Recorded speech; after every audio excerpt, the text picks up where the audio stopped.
योद्धाओं 19 दिसंबर है आज हम लोग भारत के न्यायपालिका के रिलेटेड कुछ आर्टिकल्स को रिवाइज कर लेते हैं।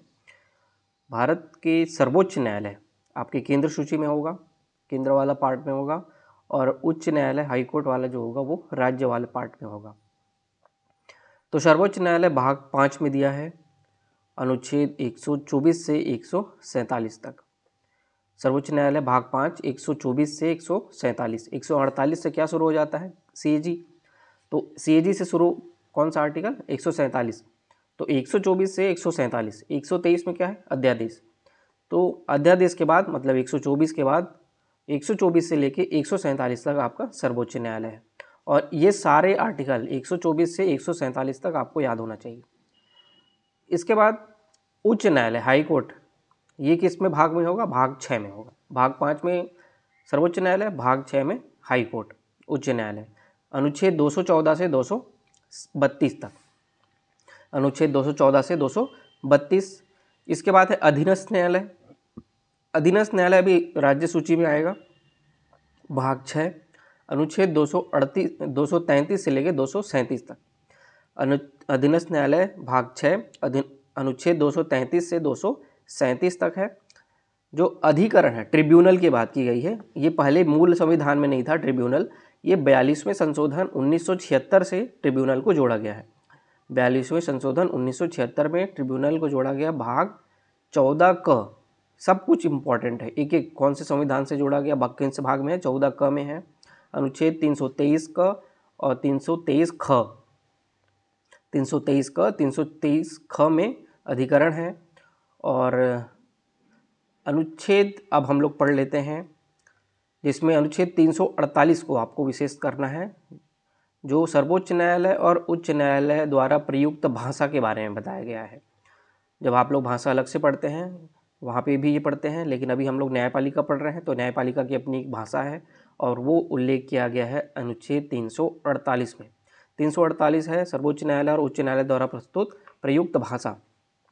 सर्वोच्च न्यायालय है अनुच्छेद 124(1) में लिखा गया है कि भारत का एक सर्वोच्च न्यायालय होगा जो भारत के मुख्य न्यायमूर्ति और जब तक संसद विधि द्वारा अधिक संख्या विहित नहीं करती है तब तक 7 से अनधिक न्यायाधीश से मिलकर बनेगा। संसद ने इसमें 5 या 6 बार संशोधन किया है। सबसे पहले 7 लोगों की एक टीम होती थी सर्वोच्च न्यायालय में। अभी कितनी है? लगभग 34 है क्या? एक बार आप देख लेना, रिवाइज कर लेना, अभी कितनी हो गई है? 34 है शायद।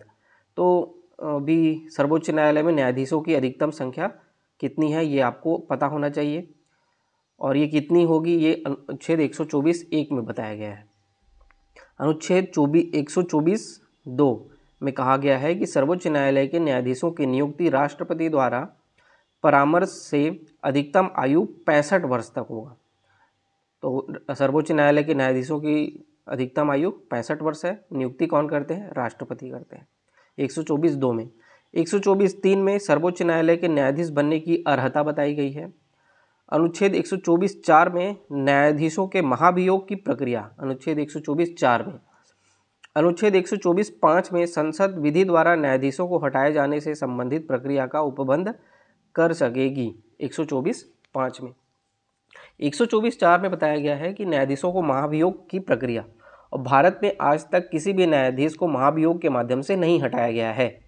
लेकिन पिछले हफ्ते का करंट अफेयर अगर आप पढ़े होंगे तो वहाँ पे एक जस्टिस है, कोई यादव हैं, कुछ VK यादव ऐसा कुछ नाम है उनका, उनके ऊपर महाभियोग की प्रक्रिया प्रारंभ की गई थी क्योंकि उन्होंने धार्मिक भड़काऊ बयान दिया था और जो पूर्वाग्रह बोला जाता है वो ग्रसित उनका भाषण था, जिसमें जो अपोजिशन के लीडर थे उन्होंने संसद में उनके खिलाफ प्रस्ताव प्रस्तुत किया और उनके खिलाफ महाभियोग लाने की प्रक्रिया प्रारंभ किए।